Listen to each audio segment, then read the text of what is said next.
Hello guys, welcome to my vlog. તો આજે અમે લોકો ગાંધીનગરમાં હતા કેમ કે અમારે અહીંયાથી જવાનું હતું ફરવા માટે. અમે ક્યાં ફરવા જતા હતા એ જાણવા માટે તમારે અમારો વ્લોગ લાસ્ટ સુધી જોવો પડશે.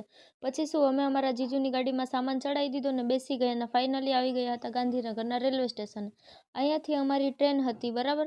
એટલે અમે અમારો સામાન લઈને આવી ગયા હતા. અમારી ટ્રેન પણ આવી ગઈ હતી એટલે અમે લોકો બેસી ગયા હતા ટ્રેનમાં બેઠા ને અમે લોકો જતા હતા મનાલી કસોલ ફરવા માટે વિથ સફર ટ્રેકિંગ હોલિડેઝ સાથે. સો ગાઈઝ, અમારે 28 કલાક સુધી ટ્રેનમાં જ બેઠવાનું હતું અને મારી સાથે મારા નાનીમાં પણ આવ્યા હતા મનાલી કસોલ ફરવા માટે 67ની એજમાં.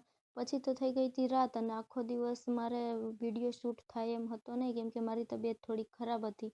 પણ હા, મનાલીના કસોલના ફૂલ વ્લોગ તો આવતા જ રહેશે, ફૂલ બાકાજીકી સાથે ગાઈસ. અને પછી સવાર થઈ ગઈ હતી બીજા દિવસે અને અમે લોકોને દોલતપુર પહોંચવાનું હતું અને ત્યાંથી પછી ટેમ્પો ટ્રાવેલિંગ હતું. એટલે અમે લોકો સ્ટેશને આવી ગયા દોલતપુરના ને અહીંયા અમે ઉતરી ગયા હતા અને પછી અહીંયાથી અમારી ટેમ્પો ટ્રાવેલિંગ હતું. અને હા, આગળનો પાર્ટ 2 જોવા માટે મારી ચેનલને સબસ્ક્રાઈબ કરી લેજો. Okay, bye bye.